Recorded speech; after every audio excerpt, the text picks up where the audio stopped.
So when talking about assault rifles, obviously everybody's wondering what is the best assault rifle in Call of Duty Ghosts, especially with it being such an assault rifle dominant game. So today we're actually going to go over some assault rifles you might want to consider and what I consider to be the best assault rifle in Call of Duty Ghost.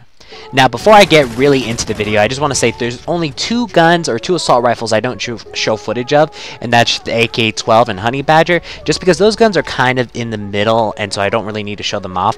The guns I'm going to be showing off today is the guns I recommend you absolutely use for assault rifles, and assault rifles I recommend just staying away from because it will, I mean, if you're really about KDs or about wins, it will fuck up both of those.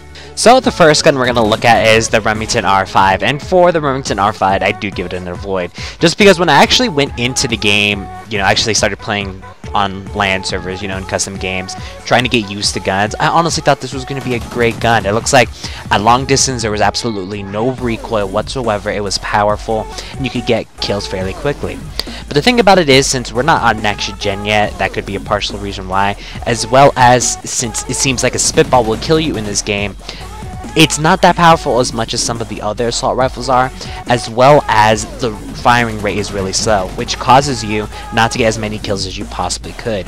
Especially in one-on-one gunfights, when you actually encounter each other head-on, you are going to lose 95% of your gunfights, even with SMGs. That's the thing. That's when you know this is a gun to avoid, when you're losing gun battles to SMGs. Now, this could change once we hit to dedicated servers in, Xbox One, the PS4, when those comes out. But as of right now, the Remington R5, you should definitely utterly avoid, especially even with this reflex sight or the advanced sight, the ×4 sight, yeah. Now, the next one we're going to look at is the FFAR, and this is another gun that I recommend avoiding, just because it has a high rate of fire, and you would figure, hey, high rate of fire would actually be good. But this, it doesn't have the damage to back it up, so you could be spraying for days, and even with an extended clip, you could be spraying for days, hoping that you'll actually get the kill, and odds are you'll be a couple bullets short by actually finishing the kill. And that's kind of ridiculous, considering you can get killed by a spitball in this game. So yeah, that's why I recommend that the FFAR be avoided. I honestly thought this one was going to be good as well, just because I love the mobility of it. It doesn't feel necessarily like an assault rifle. It could have been just because of my perk setup, as well as, we're playing cranked. But even, playing it, not cranked, because I've used it even before, this recording session, it honestly did not feel necessarily like an assault rifle. It felt like an SMG, and I was like, wow, this is actually going to be really good. But like I said, just because of the fire rate and it doesn't have the damage to back it up, it's really not worth it, and this is another gun you should probably avoid. Alright. And the next one we have on the list is the SC2010, which I give it an avoid-ish, just because the only way, in my opinion, to make this good is to add the burst fire to it, because as of right now, it seems like you do have a lot of recoil, but not. So it just depends on the angle of your shot. Usually if you shoot straight ahead, you're fine. But if you're shooting somebody on an elevated plane, it looks like it actually gives more recoil. It might just be me. It might just be me really wonky aiming. That could entirely be it. That's why I'm showing you this gameplay, just to let you judge for yourself and see what do you think the best assault or rifle is. But honestly, in my opinion, the only way to make this good is to add a burst fire to it. And I don't usually like to run burst fires on the assault rifle, especially when you have a burst fire assault rifle available to you. With this, I'd usually like to run foregrip and a specific reflex. But yeah, just because of those things is why I give it an avoid-ish. Now, the next one we have on the list is the ARX160. Now, this one I definitely recommend a use. The only thing that bugs me about it is it comes standard with laser sight, and I feel that it's really, really chuggy. So it's like really, really fat for an assault rifle, almost as an LMG. That's just the way it feels to me, but it actually does some really good work. And laser sight can come into use, especially when you're running and you don't necessarily want to take the time to aim down the sight when you run into an enemy. The laser sight can help you in those situations, but this gun definitely has the damage, the fire rate, and the lack of recoil to back up definitely a use. Well, I'm tripping on my words here. But yeah, you get it. I'm just so bewildered by how good this gun is. I recommend it. Not my favorite gun, I will say that, but it does work. So I do recommend the ARX160 for definite try sometime.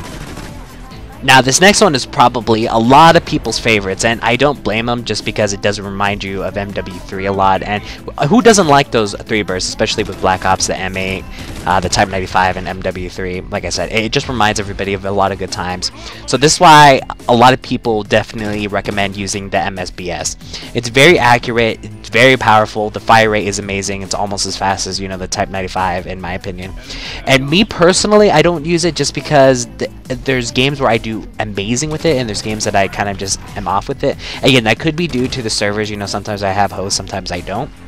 So that could possibly be a reason why, but it's definitely a gun to try out, and it definitely helps you because even just using a 3-burst gun, it helps you be a little bit more accurate with your shots. So that's why I do recommend using the MSBS. And last but certainly not least, you have the SA805. I definitely recommend this for use because it is so accurate. I mean, there's some long distance shots that you will miss, but that's only because I think I have a shaky hand. I get nervous. I'm like, oh my god, to play Call of Duty Ghosts is so exciting. But it's also some of the long distance shots you will miss, but you hardly ever miss. And just with the fire rate, the damage that you have, and the accuracy at mid to short to fairly long range, I guarantee you probably won't miss a shot. The only I guess gripe I have about it is its clip size. I wish I had a little bit bigger clip size, but you do have an extended clip that you can put on there. I prefer not to do that just because I don't want to run with 3 attachments, and I have 2 other attachments already used. So, but this is a gun I definitely recommend at least trying because, again, everybody has their preference, and this is why I'm showing you footage of all the guns that I've used, because you're going to decide, you know, what's better for you. Everybody has a different game style, and everybody's going to have, you know, different preferences on how they use the gun. But this is the gun I guarantee you I've talked to a couple of people about, and they all love using. So, alright guys, I want to thank you for coming out. Thank you for tuning in. I put a lot of work into this video, so if you could share it with any of your COD friends, you know, give them some tips about some Call of Duty Ghosts, tell them to stop by my channel.